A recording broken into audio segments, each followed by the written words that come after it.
وبركاته.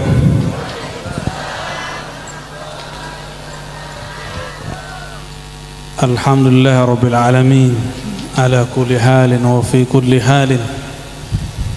أشهد أن لا إله إلا الله، أشهد أن محمدا عبده ورسوله. اللهم صل وسلم وبارك على سيدنا محمد. اللهم صل وسلم وبارك على سيدنا محمد. اللهم صل وسلم وبارك عليه. Amma ba'du, yang sama-sama kita hormati para tuan guru, para kiai, wakil bupati dan jajarannya. Saya terkejut melihat ada pesantren di tengah kebun sawit. Luar biasa perjuangan beliau, Kiai Basuki. Beda dengan Basuki yang pernah jadi gubernur Jakarta. Ibu gerah bu? Sama bu. Bapak gimana pak? Kalau ibu-ibu ngelihat saya gerahnya berkurang, bapak ngelihat saya gimana? Mari kita mulai, kondisikan hati. Kita bacakan lagi surah Al-Fatihah. Alhamdulillah. Bismillahirrahmanirrahim. Shiratal ladzina an'amta 'alaihim ghairil maghdubi 'alaihim waladdallin. Amin. Ikuti ya. Innallaha wa malaikatahu yusalluna 'alan nabiy. يا أيها الذين آمنوا صلوا عليه وسلموا تسليما. Ikuti sama-sama. Sallallahu ala Muhammad, sallallahu ala Muhammad, sallallahu ala Muhammad, sallallahu ala Muhammad, sallallahu ala Muhammad, sallallahu ala Muhammad, sallallahu ala Muhammad, sallallahu ala Sayyidina wa Maulana Muhammad wa ala alihi wa sahbihi wa baraka wa sallam. Orang-orang yang belajar zikir harus tahu satu bab, bahwa zikir itu punya kekuatan yang disebut quwwatul hararah, kekuatan hangat dan panas. Maka coba lihat kalau lagi zikir badannya hangat nggak? Hangat. Kalau siang-siang begini diajak zikir la ilaha illallah, udaranya panas, badan kita tambah panas, pulang-pulang demam. Oleh karena itu kalau siang-siang banyakin baca wirid yang menyejukkan. Apa yang bisa menawar, menyejukkan zikir yang panas itu? Hanya nama baginda Nabi Muhammad SAW. Maka kita tadi sholawat sallallahu ala Muhammad. Kenapa bersolawat menyejukkan? Karena satu sholawat ada 10 keberkahan rahmat. Itulah yang nanti akan membuat sejuk pikiran, walaupun masih ngipas-ngipas, ya, tidak apa-apa. Bapak Ibu, para asatis, para umara, ulama yang saya hormati, tidak ada satu bongkah bumi, satu jengkal tanah yang diinjak kecuali dia berharap hari ini dia diinjak oleh orang yang mau ngaji, diinjak oleh orang yang mau berzikir. Dan ini kampung namanya apa Kiai? Songo Makmur. Songong Makmur apa Songo Makmur? Songo Makmur. Ini tanahnya hari ini bangganya bukan main. Bapak Ibu gerah-gerah ngipas-ngipas tapi nyebut nama Allah. Jadi jika ada orang nyebut nama Allah, itu tanah atau bumi, dia berkalam kepada tanah di sampingnya, wahai tanah di sampingku, saksikan bahwa aku sedang diinjak, sedang diduduki oleh orang yang berzikir kepada Allah Subhanahu wa ta'ala. Cuma kedengeran nggak tanah ngomong? Enggak. Ini ngomongnya bahasa Jawa ya, Jawa, Madura ada. Yang orang Jawa angkat tangan. Udah banyaknya. Jawa semua. Madura ada, Madura ada. Bugis, mana Bugis? Oh, atau dua. Banjar ada nggak Banjar? Orang Minang ada nggak? Lah di belakang. Udah, kalau kami begitu kami minoritas di sini ya. Hebatnya orang Jawa, sampai ke pelosok Dayak ketemunya orang Jawa. Serius, saya masuk ke jantung Borneo tahun-tahun 2013, 2014. Itu orang Jawa hidup berdampingan dengan orang-orang Dayak dan tidak ada konflik. Bahkan orang-orang Dayak ikut ngaji, ikut yasinan, walaupun sebagian masih makan babi, tapi orang Jawa santai-santai aja, ya. Dan di situ kita bersyukur bahwa negeri ini Allah jadikan banyak suku dan konfliknya tidak terlalu banyak. Semoga negeri ini Allah berkahi selalu, amin ya rabbal alamin. Satu kali ada seorang sahabat datang kepada Rasulullah SAW.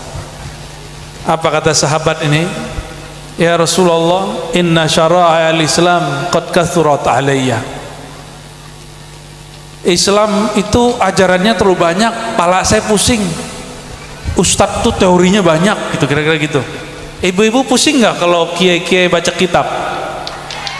Apalagi kalau saya jemput kitab, baca kitab tuh ngomong apa sih ini orang gitu ya. Hal ini juga terjadi pada sahabat Nabi Sallallahu Alaihi Wasallam.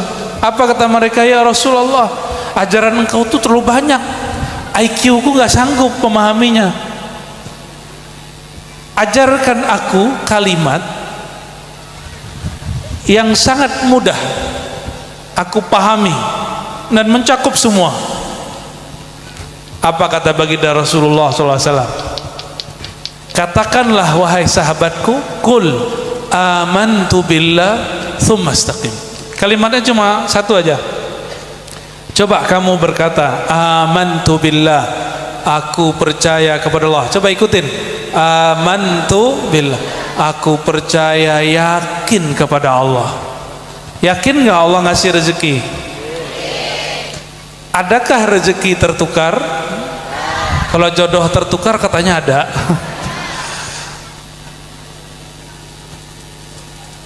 Pernah lihat pohon? Ini nggak usah pohon, kalau pohon sawit agak sulit ngasih contohnya. Padi, biji padi taruh di tanah, biji jagung taruh di tanah, biji gandum taruh di tanah. Itu biji-biji, kemudian kita tutup sedikit dengan tanah. Nanti apakah yang tumbuh dari biji jagung itu padi atau tetap jagung? Benar? Benar nggak? Maksudnya apa? Jagung nggak akan pernah jadi padi, padi nggak pernah jadi jagung. Tapi biasanya kalau jagung tumbuh, padi tumbuh, itu ada yang tumbuh dekatnya, namanya rumput. Kalau itu bisa. Maksud kami berkalam begini, rezeki Allah tidak pernah tertukar. Jadi Bapak Ibu, biasanya mohon maaf kalau hidup bertetangga terus sakit, apa kata teman? Kamu dikirimin seseorang. Pernah dengar begitu nggak? Kamu ini dikerjain seseorang. Nah, atau misalnya dapat rezeki, tapi rezekinya mau dapat orang lain yang dapat. Apa adalah kata dalam hati? Oh ini hak saya diambil orang. Ini pemahaman kita. Padahal rezeki tidak pernah tertukar. Orang-orang yang seperti itu, bahasa Arabnya disebut hasidun. Apa arti hasidun? Orang hasad. Orang hasad itu dosa dia bukan ke makhluk saja, dosa besar dia kepada Allah, karena dia berburuk sangka kepada Allah. Allah salah kirim rezeki. Oh paling enak nyontohin Pak Wakil Bupati sama lawan politiknya, kan beliau yang terpilih nih. Nah, kalau yang nggak terpilih ngomong harusnya aku yang jadi bupati, jadi wakil bupati. Cuma ada orang, biasanya kalau orang kalah itu nuduh yang menang itu nipu, nuduh yang menang itu misalnya apa gitu. Padahal sudah takdir Allah. Kalau dia tidak ditakdirkan jadi bupati nggak jadi. Bapak Ibu yang makan Allah, inilah makna amantu billah. Aku percaya kepada Allah, ya. Allah itu bahasa Arab. Kalau bahasa orang Jawa nyebut Allah apa? Gusti Allah. Apa? Sebelum orang Arab nyampe ke sini, orang Jawa nggak begitu nyebut Tuhan. Gusti Pangeran dulu begitu.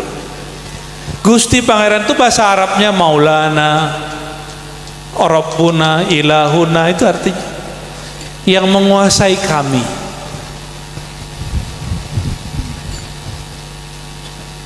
Kalau bahasa Melayunya baru Tuhan. Tapi kalau ada orang ngajarin zikir Tuhan, Tuhan, Tuhan, Tuhan, Tuhan, ada nggak yang zikir begitu? Enggak. Kita berzikir pakai nama Allah yang Allah ridho dengan nama itu. Maka kita nggak berzikir nyebut Gusti Pangeran. Walaupun kita tahu orang Jawa dulu nyebut nama Allah begitu. Kita juga nggak zikir ya apa Tuhan, cukup nyebut Allah. Kalau Allah dibalik Allahu, Allahu, Allah, enak. Mau cobain? Coba pakai Tuhan dulu deh. Ayo Tuhan, sama-sama dulu. Tuhan, Tuhan, Tuhan, tuh jadi hantu nggak? Ya. Coba kalau pakai Allah, Allahu, Allahu, Allahu, nggak ada masalah. Allahu, Allahu, Allahu, nggak ada masalah. Dari belakang boleh. Hu Allah, nggak ada masalah. Coba ayat yang paling gampang dihafal. Surat apa nih? Ada yang paling hafal surat apa? Surat cinta. Surat Coba baca ayat pertama aja deh. Bismillahirrahmanirrahim. Baca sama-sama. Kul. Udah cukup satu aja. Rajin soleh amat. Ntar pahalanya kebanyakan. Huwallah. Hu Allah. Orang Arab itu kalau nyebut Allah itu bisa jadi beliau. Beliau itu bahasa Arabnya hu. Bukan orang Jawa kalau lagi nyorakin orang hu, bukan. Hu pakai h besar. Coba baca hu, ya, hu. Lalu ketika disambung dengan lafaz setelahnya harus ditambahin waw. Aslinya cukup hu, maka dibaca hu wallah. Aslinya apa? Hu Allah. Itu aslinya. Oleh karena itu jangan heran nanti kalau bisa jadi nanti Kiai Basuki, Kiai Ali Mahmudi zikir hu Allah, hu Allah. Itu bukan berarti lagi nyorakin orang, apalagi nyorakin Allah. Bukan ya. Ketika seseorang menyebut hu, kul hu wallah, hu itu disebut dengan sirnya Allah. Ini bukan kajian berat, ini kajian biasa. Kan sudah ada di Al-Ikhlas. Orang yang bilang ini kajian-kajian berat, dia telah menghalangi orang-orang hamba-hamba Allah yang awam untuk menikmati nama Allah. Ya, Al-Ikhlas pada hafal kan? Apakah rela sampai mati nggak paham misinya? Rela nggak? Mau nggak sampai mati nggak paham misi Al-Ikhlas? Nah, amantu billah, kata Nabi tadi, hai sahabatku, katakan amantu billah, aku percaya kepada Allah, lalu istiqomahlah engkau. Salah satu cara menumbuhkan istiqomah itu caranya memupuk nama Allah di dalam kolbu. Bapak Ibu punya tabungan nggak? Punya tabungan nggak?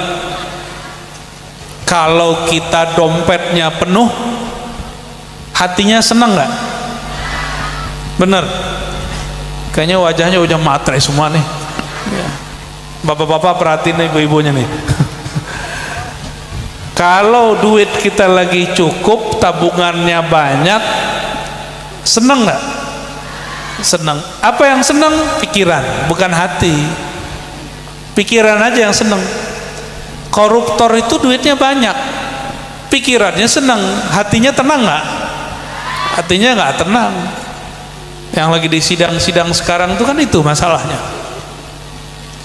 Kalau kita nabung duit banyak di berangkas, orang sini punya berangkas nggak? Yang punya berangkas Pak Wakil Bupati kayaknya. Di dompet atau di ini kaleng, hati-hati nanti dimakan rayap. Karena sudah ada tuh ya di Jawa mana kemarin mau nikah, katanya sudah 100 juta, saya nggak yakin juga tuh. 100 juta nabung, terus duitnya dimakan rayap. Mungkin 100 ribunya dikali berapa kali ya, jutanya ngomongnya dia aja 100 ribu, 100 berapa. Kalau ada orang nyimpan duit, itu pikirannya tenang, nabung duit. Maksud kami ngomong begini, yang bikin tenang kolbu itu kalau ada orang nabung duitnya kolbu. Tahu nggak duitnya kolbu, Bapak Ibu? Ya, jangan norak, biasa aja ya. Kolbu itu hanya tenang kalau kita nabung nama yang memegang kolbu. Nah, ini Bapak Ibu perhatikan, yang megang hati kita bukan pasangan, yang megang hati kita bukan guru atau kiai, yang megang hati kita bukan wali Allah. Siapa yang megang hati kita? Dalam hadis dikatakan, inna quluba bani Adam, sungguh hati anak Adam. Ini anak Adam apa anak kera ini? Anak Adam, benar. Sesungguhnya hati keturunan Adam baina isba'aini min asabi'ir rahman, berada di antara jari-jari Allah Ta'ala. Ini jari bukan berarti jari seperti ini, Allah bukan benda. Kalau ada jari di tangan saya, gampang nggak dibolak-balik? Gampang ya, kita pegang benda di tangan, gampang dibolak-balik? Gampang dibolak-balik. Makanya ibu-ibu ini, bapak-bapak ini pernah suka seseorang lalu benci, pernah begitu nggak? Pernah suka lalu ada nggak orang yang benci tapi cinta? Kayak lagu dangdut, bukan lagu dangdut, lagu dangdut. Yang bolak-balik hati itu siapa? Itu yang disebut Ar-Rahman, Asabi'ir Rahman. Yang memegang kalbu kita itu Ar-Rahman. Ini kata kunci. Kenapa disebut Ar-Rahman bukan lafaz Allah, bukan lafaz Rahim, bukan lafaz Muntaqim, bukan Qahar, tapi disebut yang megang kalbumu itu Ar-Rahman, Allah yang bersifat pengasih dan penyayang. Jadi Rahman itu lebih luas cakupannya daripada Rahim. Karena Rahman tidak hanya menyayangi yang beriman, tapi juga menyayangi yang tidak beriman. Orang kita, orang Islam sekarang cuma beda thariqah udah benci, cuma beda kiai udah ngancem-ngancem, cuma beda partai sudah jadi panitia surga dan neraka. Ibu-ibu tahu nggak panitia surga? Tahu nggak panitia surga? Bapak tahu nggak, Pak? Panitia surga tahu nggak? Jadi orang yang beda sama dia neraka, yang sama dia surga. Kayak udah pernah masuk surga. Hati manusia digenggam oleh yang maha pengasih penyayang. Karena yang genggamnya yang maha pengasih penyayang, ciri-ciri kolbu yang lembut dan baik itu pasti ada kasih sayangnya. Cuma sayangnya kalau orang Indonesia nyebut kasih sayang yang kebayangnya jatuh cinta, bener ya? Bukan. Kasih sayang nggak mesti cinta.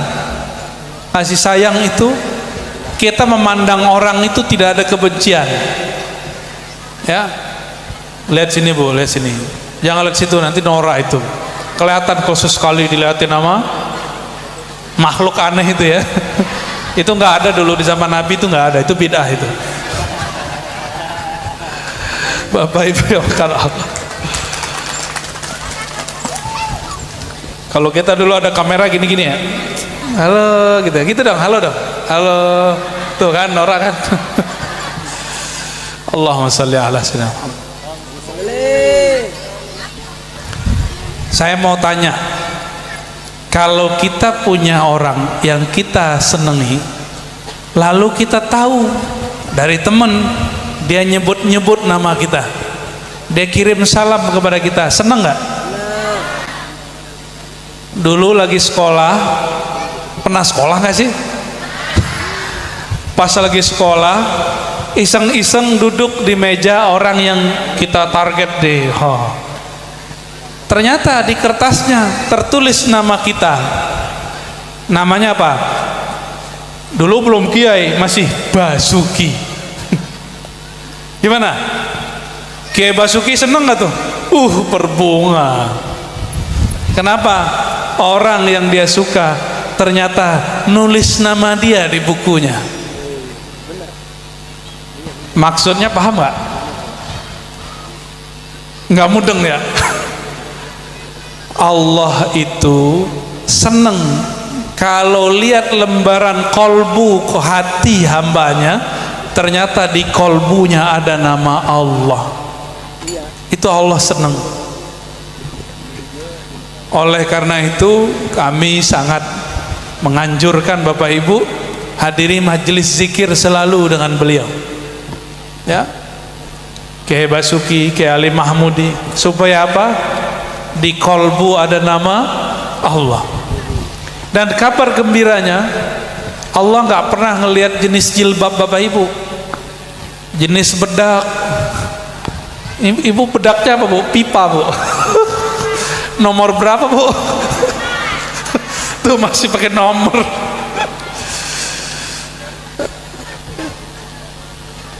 Emang masih ada pipa ya? Masih ada. Apa bestseller? Allah itu nggak mandang muka. Jadi walaupun wajah kita orang Indonesia biasa-biasa aja, itu Allah nggak lihat. Yang dipandang Allah itu cuma satu, mata kolbu. Nah, maka di kolbunya ini ada apa? Wajah kolbunya ada apa? Bapak Ibu, kalau kita mau ketemu seseorang, mukanya dibagus-bagusin nggak? Dicat nggak? Ya biar putih gitu, cat aja 40 hari baru copot ya. Pakai baju yang bagus nggak? Ya. Supaya apa? Kalau orang yang kita suka itu memandang kita, dia seneng. Kabar gembiranya apa? Yang nggak sanggup beli baju setiap hari, apa kata Nabi SAW? innallaha yanzuru ila qulubikum. Allah itu kalau mandang nggak mandang baju, nggak mandang datangnya ke sini pakai apa, nggak mandang bedak ibu nomor berapa tuh nggak dipandang tuh ya.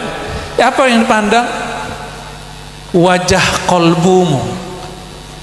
Jika kita sering membaguskan pakaian, membedaki muka, pernahkah Bapak Ibu membedaki kolbu? Pernah nggak? Gimana caranya? Nggak pakai pipa, Bu. Itu pakai pipa yang asli itu. Kita sering merawat wajah ini, tapi kurang merawat wajah kolbu. Akhirnya Allah nggak mau lihat. Mau lihat nggak wajah orang yang nggak dirawat? Ya mau lihat, tapi sekilas saja. Nggak mau lama-lama. Bener nggak? Ya, ada orang mukanya kotor, habis apa, terus datang ke tempat keramaian, kita nggak nyaman ngelihat dia. Sama lebih kurang, Allah itu tidak nyaman melihat orang yang kolbunya tidak dibersihkan.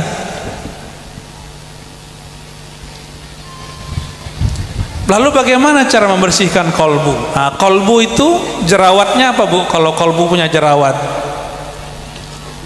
apa jerawatnya kolbu? Jerawatnya macam-macam. Kolbu itu yang paling parah, itu namanya syirik.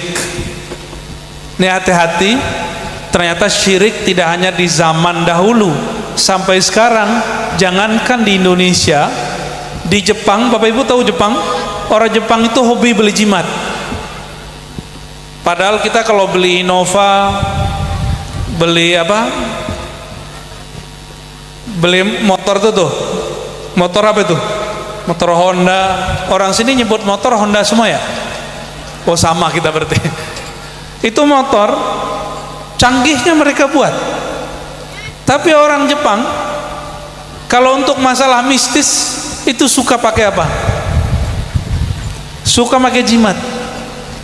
Kalau panik bunuh diri. Nah, orang Indonesia hidup begini-gini aja kan, kita kan? Ya datang ke sini kami luar biasa. Itu kalau naik pesawat, pesawatnya goyang tuh namanya turbulen. Masya Allah Pak Wakil Bupati, dari awal berangkat sampai nyampe itu turbulen terus. Nikmatnya bukan main. Ya. Kayaknya orang sini kalau sering naik boot itu jantungnya sehat, tidak ada darah yang ngeplak. Ada orang sakit jantung nggak sini? Kayaknya sehat kalau di sini. Itu di Jakarta ada terapi begini-gini, gini-gini dong. Supaya apa? Supaya darahnya nggak ngeplak. Darahnya tuh nggak ngental terus ngeplak. Supaya darahnya lancar, digerak-gerakin gitu. Mau kemana Pak? Silakan.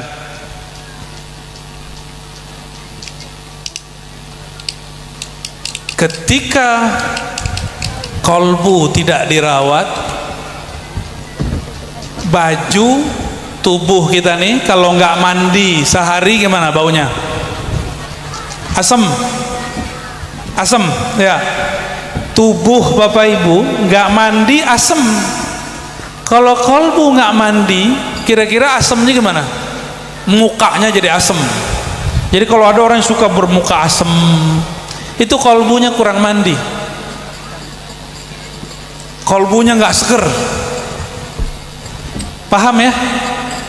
Saya ceramah ngerti nggak? Ribet nggak? Kalau nggak kita pakai bahasa pohon ntar. Bapak Ibu ya karena Allah, kalau ada baju nih baru beli, langsung dipakai itu dicuci dulu. Yakin? Habis mandi pakai baju, badannya bersih, bajunya kotor, nyaman nggak? Kenapa ada orang dia sholat itu bagian dari takwa. Takwa itu disebut pakaian, tapi dia sholat hatinya nggak tenang juga. Kenapa ada orang ibadah hatinya tetap nggak tenang? Karena ibadahnya belum dibersihkan. tubuhnya ibadah, kolbunya belum dibersihkan. Makanya nggak nyaman. Pakai sama seperti orang habis mandi pakai baju yang kotor. Maka singkat cerita, kalau ingin kolbunya tenang, mandikan dengan cara mandinya kolbu. Mandiin kolbu pakai apa?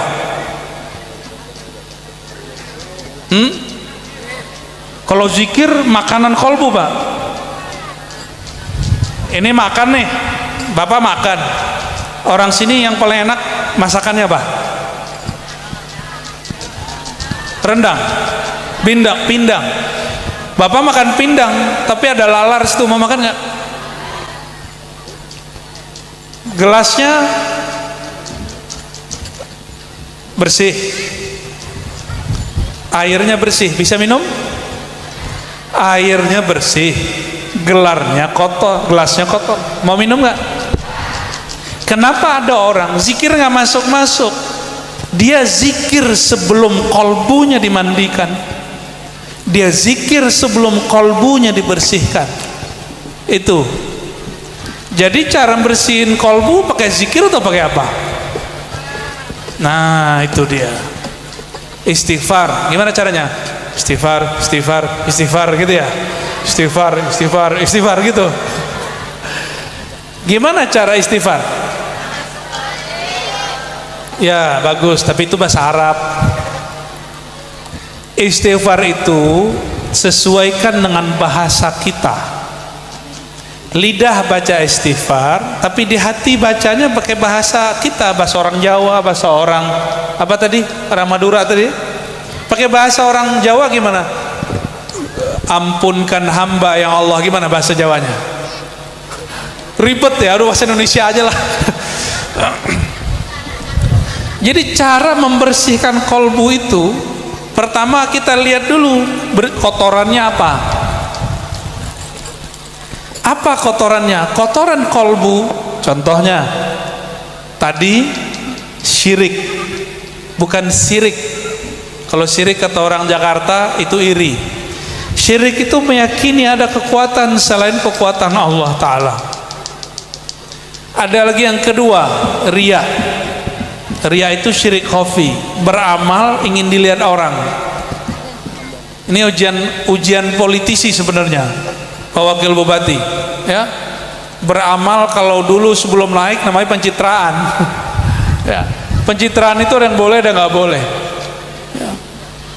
Ketika seseorang itu berbuat, di hatinya yang terasa Allah yang melihat, itu bukan pencitraan kepada makhluk, pencitraan kepada Khalik, boleh nggak? Maka saya berbaik sangka ke semua orang yang sedang beramal politik, dia mungkin sedang mencari pencitraan, semoga niatnya kepada Allah Subhanahu wa Ta'ala. Kalau kita ini ngapain? Karena hanya Allah yang melihat hati, maka jangan salahkan jika ada makhluk tidak memahami maksud hati kita. Kenapa? Karena kalau kolbu belum dibersihkan, orang sering berprasangka buruk, salah paham sama kita. Maka mesti dibersihkan. Nah, kolbu ini dia kotorannya ada saluran-salurannya. Ada kolbu yang kotor karena saluran pandangan, mata nih. Maka kalau Bapak Ibu istighfar, bukan dengan irama astagfirullah, bukan begitu. Itu cuma zahirnya. Kalau istighfar itu kita pegang mata kita atau kita tunjuk, ya Allah, mataku berdosa, hari ini jalalatan ngelihat orang. Ya Allah, hari ini mataku bermaksiat, mataku melihat yang haram. Ya Allah, hari ini aku memandang orang dan memandangnya hina, aku merasa diriku lebih mulia daripada dia. Pernah begitu nggak matanya? Kayaknya orang sini kalau jalalatan kurang mau deh ya. Orang sini itu mungkin ngeliat orang tuh kayaknya sinis. Kolbunya nggak berzikir. Kayaknya bukan orang torikot deh. Jadi sama orang tuh ngelihatnya suuzon aja. Nah, dari mata. Jadi ketika kita mau membersihkan kolbu, dilihat. Imam Ghazali berpesan, jika engkau hendak membersihkan kolbumu, lihat penyebab kotornya kolbumu. Jika kotornya kan memandang, ampun, minta ampun itu karena dosa mata. Biasanya Bapak Ibu, kalau kita ini punya teman masih baik, tahu-tahu ada yang gosipin dia, orang ini jahat, karena terdengar oleh telinga, terngiang-ngiang. Kalau ketemu orang itu kita berpikir kayaknya dia jahat deh, kayaknya dia jahat. Itu sebabnya haram menggosip, karena bisa merubah pikiran dan itu mengotori kolbu. Maka dosa yang berikut itu minta ampun dari dosa pendengaran. Biasanya Bapak Ibu tersinggung pakai mata atau pakai lidah? Biasanya ibu-ibu ya, ibu-ibu tersinggungnya pakai mata atau pakai lidah? Atau pakai hidung? Hidungnya nonjolnya ke belakang kok nggak bakal nyinggung ya. Kalau nonjolnya ke depan mungkin runcing, bisa menyakiti orang. Yang biasanya kayak itu yang mana? Lidah. Maka untuk membersihkan kolbu, istighfarkan lidah. Itu caranya. Jadi kalau ada ustadz mimpin istighfar, jangan kemudian dibayangkan ini suaranya nggak enak, istighfarnya nggak enak. Bukan begitu. Langsung fokus ke dalam diri kita. Maka jamaah yang mekhan Allah, sebelum berzikir Pak, bersihkan dulu cangkirnya, cangkir kolbunya, cangkir kolbu kita. Sebelum kita tuang air zikir, air sholawat, dia mesti dibersihkan dulu. Kalau enggak, jangankan kita, ini rahasia kami yang ngajarin zikir Pak ya, ini rahasia tapi boleh diceritakan. Saya sering bertanya begini sama orang ya, malam tadi pun saya nanya begini, kalau pedagang irinya sama siapa? Ya benar, pedagang irinya sama pedagang. Kalau pejabat irinya sama siapa? Politisi irinya sama siapa? Kalau kiai irinya sama siapa? Berat itu, benar kiai ya. Kalau ustadz keselnya sama siapa? Mau ustadz. Ini rahasia kami loh ya. Apa yang membuat dia bisa iri? Kalau di kolbu si ustadz, si kiai, itu kan profesi aja. Di kolbunya ada hubbud dunia, cinta dunia. Dunianya kiai apa? Jamaah, ya, majelis, jadwal ceramah, punya pesantren. Popularitas ini yang paling gawat. Popularitas itu bahasa gampangnya apa? Terkenal. Waktu dulu Gus Baha masyhur, ada kiai kampung di bagian Jawa sana ngomong ke saya, yang kayak gitu banyak di kami kan. Ya banyak, tapi kok yang nongol Gus Baha. Senang dengerin Gus Baha nggak? Karena pakai bahasa Jawa kan. Saya pun butuh subtitle Pak, kayak nonton film barat pakai subtitle. Nggak ngerti saya, kecuali ojo piye, itu ngerti itu. Maripatmu, itu ngerti itu. Yang lain-lain kurang paham. Bapak Ibu yang mekhan Allah, orang kalau menjadikan, ini kalau kiai menjadikan dakwah itu komoditi, alat cari dunia, maka dia akan iri dengan orang kiai yang dapat fasilitas dunia. Sama politisi, dia akan iri sama politisi yang sudah dapat fasilitas dunia. Pedagang akan iri dengan pedagang sebelah yang sudah sukses dalam dunia. Walaupun dia berzikir, kok bisa ahli zikir iri? Karena zikirnya di kolbu yang belum diistighfarkan. kolbunya zikir belum ditaubatkan, belum taubat kolbunya. Coba lihat makomnya Nabi SAW. Apa kata beliau? Inni la astaghfirullah ta'ala innahu la yughanu ala qalbi wa inni la astaghfirullah ta'ala 70 marrah. Hadis ini sahih. Karena ada ghain yughan ala qalbi. Nabi itu ada dosa gak? Nabi nggak ada dosanya, tapi beliau mengatakan ada ghain di dalam kalbuku. Apa arti ghain? Ghainnya Nabi itu ada silau nur di dalam kalbunya, sehingga beliau melihat, disebut mukasyafah. Mukasyafah itu tersingkap langit, tersingkap bumi, tersingkap surga, tersingkap semuanya. Itu menyilaukan beliau, maka disebut yughan. Tapi silaunya, kalau kita kan silau ngelihat orang punya mobil, orang punya rumah, kita silau. Kalau Nabi enggak, sallallahu alaihi wasallam. Nabi itu enggak boleh satu detik pun kolbunya lepas dari memandang dan merasa dipandang Allah Ta'ala. Sedetik saja beliau terganggu karena melihat surga, melihat neraka, maka Nabi SAW mengistighfarkan kolbunya 70 kali. Wajar beliau jadi Nabi. Ini enggak ustadz, enggak jamaah, enggak orang awam, enggak murid sama. Kita ini berapa kali maksiat dan mengundur istighfarnya karena diracuni oleh orang yang lisannya dibimbing oleh syaitan. Apa kata syaitan?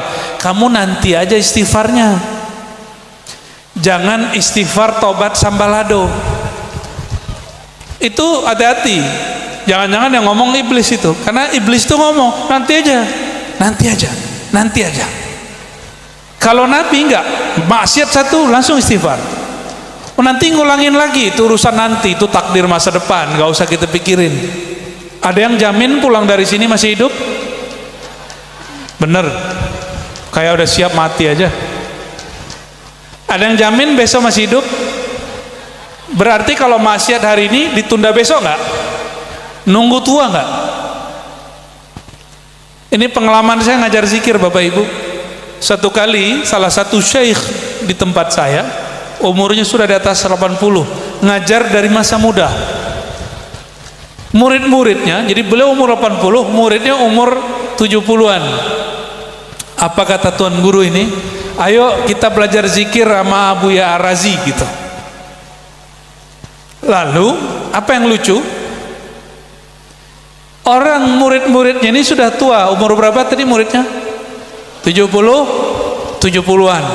Kata mereka, Tuan guru nanti sajalah kalau sudah tua. Yang ngomong umurnya berapa? Ternyata itu orang dari umur 20-an diajak belajar zikir nolak terus. Nanti saja kalau tua Ustadz. Umur 30 diajak lagi, nanti saja kalau udah tua Ustadz. Sekarang umur 70 dia lupa kalau sudah tua. Ternyata kita ini tua itu cuma fisik ya. Pikiran gak pernah tua. Apa kata Nabi SAW? Qalbu syaikh, qalbu hatinya orang yang sudah tua, syabun, masih muda, fi hubbid dunya wa tulil amal, dalam cinta dunia dan panjang angan-angan, pengen panjang umur. Jadi mumpung masih ada nyawa, masih ada hayat di kandung badan, guru-guru kita ada, belajar zikir sama beliau. Sepakat? Jangan nunggu tua. Emang situ masih muda. Oh Ustadz, kata kiai saya belajar zikir nanti aja kalau udah 40. Siapa yang jamin umurnya 40 masih hidup? Tahu Sayyidina Ali? Sayyidina Ali belajar zikir kepada Rasulullah umurnya belum sampai 10 tahun. Sudah belajar zikir. Kenal Imam Syafi'i? Imam Syafi'i sudah hafal Al-Quran umurnya baru 7 tahun. Dia belajar zikir, belajar Quran dia. Gak usah nunggu nanti tua. Bapak Ibu yang bukan Allah, kalau piring kotor, wadah kita kita nggak akan nyaman makan. Maka bersihkan wadah kolbu supaya kalau zikir sholawat terasa nikmat, ya. Kalau enggak, kita nanti bergantung dengan suara yang bagus, merdu, musik yang mungkin kita sebut, oh ini keren ini gitu. Tapi kalau kolbunya sudah enak, nggak perlu suara yang merdu, tidak mesti musiknya syahdu, pasti zikirnya terasa enak. Nah, terakhir yang mau saya sampaikan Bapak Ibu, kata masyaikh kita dari dulu ini, ijma' ulama ahli zikir, at-taubatu wal istighfar babani min abwabil walayah. Mau jadi kekasih Allah enggak? Ya, kalau hati cinta boleh putus di dunia, hati boleh patah. Ada yang pernah patah hati? Beneran nih patah hati? Udah disambung belum? Tapi kepada Allah nggak boleh patah. Dan pintu gerbang supaya Allah jatuh cinta, supaya hatinya bertaut kembali, itu cuma satu bab, at-taubah wal istighfar. Maka Bapak Ibu jangan heran, wali-wali Allah itu hampir setiap hari mandi taubat, wali-wali Allah itu hampir setiap hari istighfar taubat. Sekelas Nabi istighfar dan taubatnya 170 kali. Maka jika ada orang sekarang merasa dirinya ahli zikir, ahli thariqah, ahli majlis, ahli zikir, tapi kurang istighfarnya, saya mengkhawatirkan itu bukan wali Allah, tapi wali kelas. Itu bukan wali Allah. Wali Allah, kekasih Allah, itu ciri-cirinya yuhibbul taubata wal istighfar. Dia suka bertaubat, suka istighfar. Dalam dunia sehari-hari kalau orang bekerja, pribadi istighfar itu nggak suka nyalahin orang. Di rumah nggak suka nyalahin pasangan. Itu tanda orang istighfarnya bagus. Di rumah suka minta maaf. Ini Bapak Ibu yang suka minta maaf siapa nih? Bapak apa Ibu? Kayaknya ibu-ibu ini lebaran doang kalau minta maaf ya. Mas, maaf gimana bahasa Jawanya? Ngapunten, dapat ponten. Apa? Sewu, Gunung Sewu. Allahu Akbar, mohon maaf, nggak ngerti bahasa Jawa saya. Jadi ketika kita minta maaf nunggu lebaran, emang lebaran nyampe? Siapa tahu besok tenggelam, munculnya 3 hari lagi, nggak tahu. Maka memaafkan dan minta maaf tuh tiap hari. Tapi caranya macam-macam. Minta maaf tuh nggak mesti pakai mulut. Ibu-ibu tuh paling tahu caranya Pak. Kadang-kadang nyuduhin kopi, kadang-kadang pakai senyum yang ada maksudnya. Nah, itu dia lagi minta maaf tuh. Kalau bapak-bapak enggak, main serobot dia. Maaf neng, plok gitu ya. Lain dia. Ada amal tanpa beramal, mau nggak? Amal tanpa beramal. Kalau talqin zikir minta sama guru, ya. Kalau mau majelis khotam sama guru di sini, sama kiai di sini. Tapi ada amal bisa diamalkan tanpa mursyid. Setiap malam. Mau ngamalin? Bener. Kita ijazahin malam ini. Namanya wirid salamatus sadar. Apa nama wiridnya? Wirid salamatus sadar. Mau ikut? Aku, ayo. Coba pegang tangannya, taruh di dada. Ikuti. Asyhadu an la ilaha illallah. Pejam matanya, semua pejam matanya.